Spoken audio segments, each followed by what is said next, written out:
Olá, meninos e meninas. Vou fazer a continuação das aplicações no movimento variado. Nós já vimos as funções horárias, né? As funções horárias do movimento variado, que é aplicado no movimento retilíneo. E aqui a queda livre é um movimento retilíneo, movimento de queda verticalmente para baixo. Agora, por que o termo é dito livre? Por que nós dizemos que o movimento é dito livre? Porque não é considerada a resistência do ar. É objeto solto a uma altura. Sem a resistência do ar, é movimento livre. Ah, mas e o que faz com o ar? O ar é um elemento que você desconsidera nesse tipo de movimento. Não é? Para esse tipo de pequenas velocidades, nós não consideramos a resistência do ar. Mas considera-se que existe o ar no movimento vertical. Só nós estamos tratando do movimento de queda livre. Então, livre da resistência do ar. Bom, o Galileu... existem duas teses históricas, aí, duas discussões, né? Começando lá 4 séculos e meio antes de Cristo, o Aristóteles afirmava que os corpos aumentavam infinitamente a velocidade, né? Num objeto, por exemplo, em queda, ele ia aumentando a velocidade. O Galileu já contradiz as ideias de Aristóteles quando ele inclui a experiência e o cálculo, né? A matemática. Então saiu da filosofia natural aristotélica e entra na física. A física é uma junção das ciências, né, exata, matemática, o experimento, a observação, então você tem a física. Logo, Galileu fez um teste, né? Fez um teste lá, inúmeros testes, né? Em plano inclinado, no plano vertical. Ele fez os testes e existe aí inúmeros contos, né, livros. De fato, não existe assim nenhum documento que prove que ele subiu na Torre de Pisa, né? O Galileu morava na Itália e lá existe a Torre de Pisa. Então, de acordo com os relatos históricos, Galileu subiu na Torre de Pisa com os alunos dele para provar que os corpos, independente do peso, independente da massa, caem com a mesma velocidade e o mesmo intervalo de tempo. Por quê? Porque o Galileu sabia que se retirar a resistência do ar, então nós teremos um movimento livre, um movimento de queda livre. Muitos não acreditavam e o Galileu teve inúmeros problemas, né, com a religião, né, com a Igreja Católica na época. Morava na Itália, então o centro da Inquisição tratou de heresia. Então as ideias de Galileu não eram aceitas integralmente pela Igreja, né, pelo Vaticano, pelos padres, enfim, que representavam o movimento político religioso. E a ciência deles era a ciência aristotélica. Então a Terra é o centro do universo e tudo gira em torno da Terra.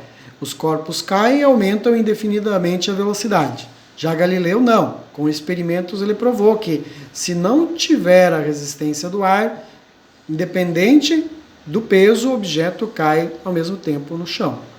Mas existem inúmeros experimentos, né? Em sala de aula nós fazemos bastante esse tipo de experimento. O que age, então? Somente a ação da força da gravidade. Veja que o Galileu não usou o termo aceleração gravitacional, porque não tinha esse conceito no período dele.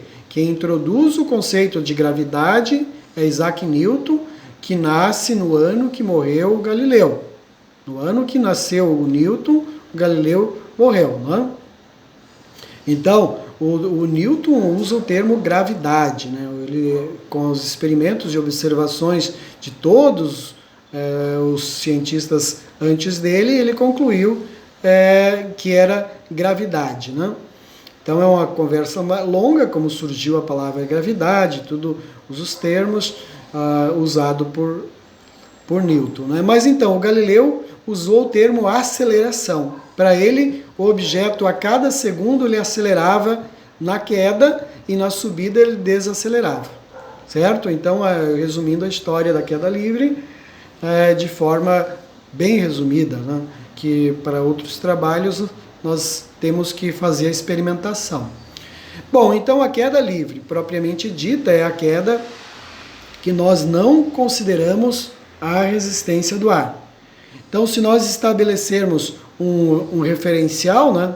Um referencial, nós vamos pegar esse referencial, adotando ele como ponto de referência. Adotei o meu referencial, né? Minha linha de referência. Objeto que ele é solto, olha só, sem resistência do ar, ele vai estar unicamente sobre a ação da aceleração da gravidade. Grandes massas atraem massas menores, com uma aceleração chamada gravitacional. Então a aceleração G, lá nas equações, a aceleração A na equação, nós vamos mudar pela letra G. E aí fica assim, neste caso, quando nós dizemos queda livre, não tem resistência do ar. Então a única grandeza que vai influenciar na variação da velocidade, na única grandeza não, porque o tempo ele leva-se em conta. Mas a grandeza que influencia na variação da velocidade é a gravidade. Sempre que ele estiver em queda livre, o objeto será solto, ele é abandonado. Isso quer dizer que a velocidade inicial é zero. Velocidade inicial zero, então ele vai ser solto em queda livre. E ele vai ser solto de uma altura. Veja que para nós contarmos a distância ou a posição de altura que ele está sendo solto, nós vamos mudar. Na linha horizontal nós usamos o X ou a letra S, na linha vertical vamos usar o H. A expressão H representa a altura. Tá? É uma nomenclatura, não é letra A de altura, é uma nomenclatura usada a letra H. E aí as equações lá do movimento uniformemente variado são as mesmas.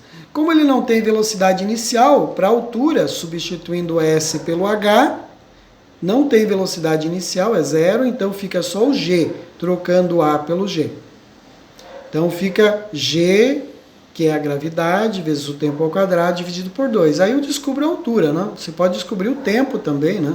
Essa expressão é de segundo grau, então você vai encontrar duas raízes. A negativa desconsidera porque o tempo não é negativo, né?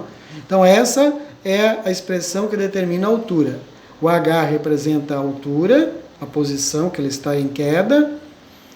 O G é a gravidade, vezes o tempo ao quadrado, dividido por 2. Se eu não usar a variável t, eu posso encontrar a altura também com a equação do Torricelli. Lembrem aqui que o V0 é zero, então não aparece na expressão, né? E troca o S, o ΔS, pelo H para representar a altura. Para a velocidade, a única grandeza que vai influenciar é a gravidade. Então, com o tempo passando, com a ação da gravidade, a velocidade vai alterando.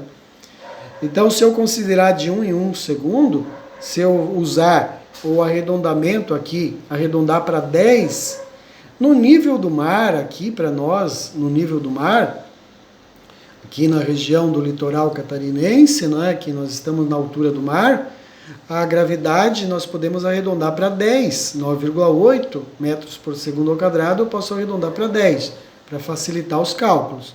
Então, em 1 segundo, 10 vezes 1, a velocidade vai ser 10. Em 2 segundos, 2 vezes 10, a velocidade será 20. Então, é mais fácil de você analisar a variação da velocidade com o tempo, né? Lembrando que o G é constante. Para este exemplo, nós temos aqui vamos considerar que o corpo é abandonado. Olha só, ele é abandonado de uma altura em queda livre. Queda livre é sem a resistência do ar. O tempo que ele leva para chegar à superfície, ou seja, a linha do solo. é de 6 segundos. Então ele é abandonado de uma altura H, que eu não sei. Em 6 segundos ele chega na linha da superfície, que é o solo. Qual é a velocidade que esse corpo chega ao solo? Bom, eu uso a expressão aqui, ó. G é 10, que é a gravidade. Aqui ele está dizendo 9,8, tá? Vou arredondar para 10. Então, G, 10, gravidade. 6 segundos, 6 vezes 10, 60. Ele vai chegar com 60 metros por segundo. Veja se eu utilizar, então, aqui a expressão com o H para altura. Como o T é 6, 6 ao quadrado é 36. 36 vezes 10 dá 360. 360 dividido por 2, 360 dividido por 2 é o total de 180. Não é isso? Bom, vou conferir os cálculos, né? Bom, mas então, aqui ele está pedindo para você considerar a velocidade. A velocidade que ele chega à superfície é 60 metros por segundo, ou aproximadamente 60, né? Você aproximou o valor, porque aqui ele está considerando 9,8. Então aqui eu tenho outro exemplo, né? Um tijolo cai de um edifício em construção e ele chega ao solo com uma velocidade de 30 metros por segundo. Calcule a altura do edifício e o tempo de queda do tijolo. Bom, aqui, então, veja só. O tijolo cai de uma altura que eu não conheço, né? É desconhecida essa altura. Aqui eu atribuí a letra D, mas eu teria que ter substituído pelo H para ficar lá no formulário, né? Tá, vou corrigir mais tarde isso. Calcule a altura do edifício e o tempo de queda do tijolo. Se ele tem uma velocidade de 30 metros por segundo e ele cai, então ele vai chegar com 3 segundos no solo. Por quê? Se eu precisar do tempo, eu altero aqui, né? 30 dividido por 10, passo o G sendo dividido, vai dar 3 segundos. Então o tempo que ele cai é 3 segundos. Eu poderia usar a equação de Torricelli aqui. Tá? Eu poderia usar, porque aí não dependo do tempo. Mas como ele pediu o tempo de queda, então determinamos o tempo. Calcule a altura do edifício. Como o tempo é 3, então eu vou pegar a equação aqui da altura, o H, né? O H aqui, e vou substituir na equação aqui. Então o G é 10, o T é 3 segundos, então vai ficar 10 vezes 3 ao quadrado. 3 ao quadrado é 9, 9 vezes 10 é 90. Dividido por 2 dá 45 metros. Então a altura de queda é 45 metros. Se ele for solto, né? Se ele cai, ele está partindo da velocidade zero e chega ao solo com a velocidade de 30 metros por segundo. Então esse é o tema de queda livre, gente. E o lançamento vertical fica para uma próxima aula, que é onde eu vou mostrar o lançamento vertical para cima. Fico por aqui, volto com outro exemplo prático na próxima aula.